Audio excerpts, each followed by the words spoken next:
connection point there where we can all share after, right? Alright, so that's what we want to look at. How do we sustain a conversation across ages? Because if that is not there, as we're going to see, it's a recipe for problem. So the common blind side we have when we talk about leadership is we hardly ask, what's it all about? Who is a leader? What's leadership? And you can only understand all that when you put it in context. What do I mean by that? When you talk about any subject, you must be able to approach it within a particular context.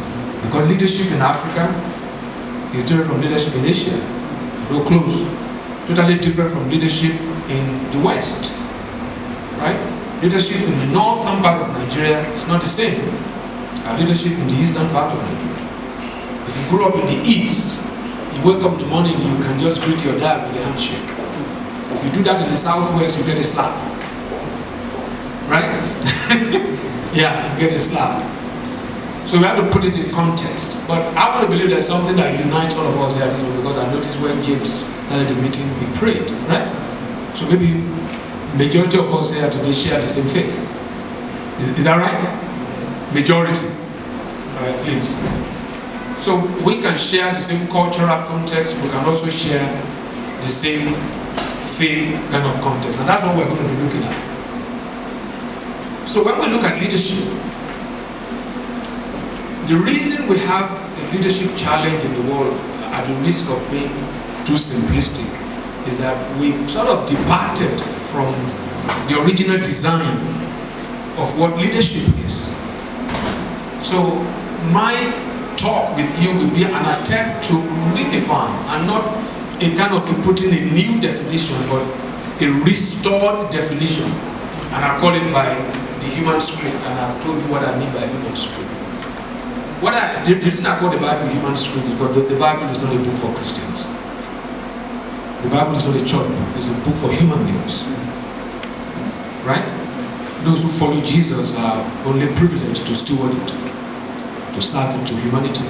It's not a church book, right? It's a life book. It's a book for every human being. But the moment you personalize it to be a church book, then people begin to look at it differently. Okay? So leadership, when you look at it through that book, is what I call ontological. That is basic to humanity. What do I mean by that? Every human being is born a leader. The moment a child is born, is a leader. Even a day-old child has responsibilities to a certain extent. At least that day-old child must be able to communicate. If you are wet, cry, right? So that I can understand your situation. If you are hungry, cry. If you are tired, sleep. Am I making sense? So that's why when we talk about leadership, we must anchor it on its development. Every human being is a leader.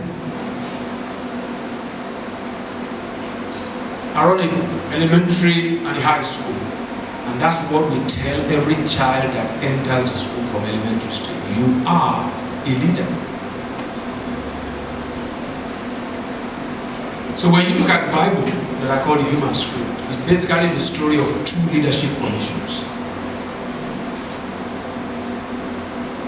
When humanity was created, God, the Creator, gave him a leadership commission to take care of this real estate called Earth, right?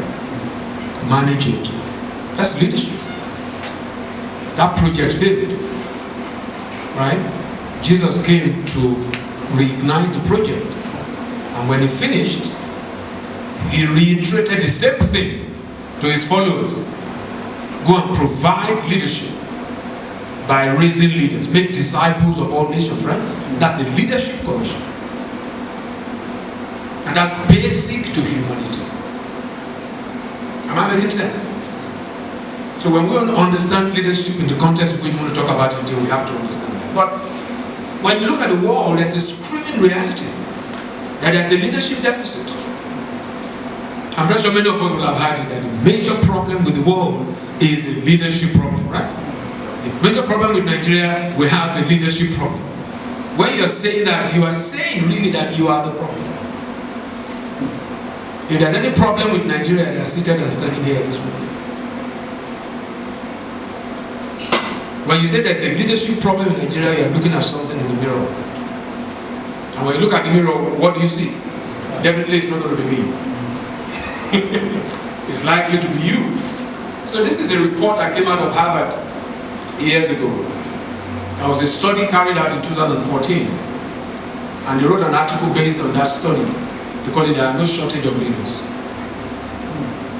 The summary of that report says that the chaos, the confusion, the crisis, and the conflict that is escalating in the world, they are not side effects of leadership we lack. They are consequences of leadership that we have or are. Make sense? So many times we see a problem, we are looking for what we don't have. And that's the reason we have a problem. The reason we have a problem is because of who we are, what we have. It's Albert Einstein who said that the same mind that is responsible for creating a problem cannot be used to solve the problem.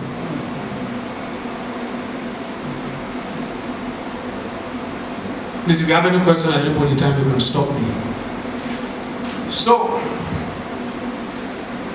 this is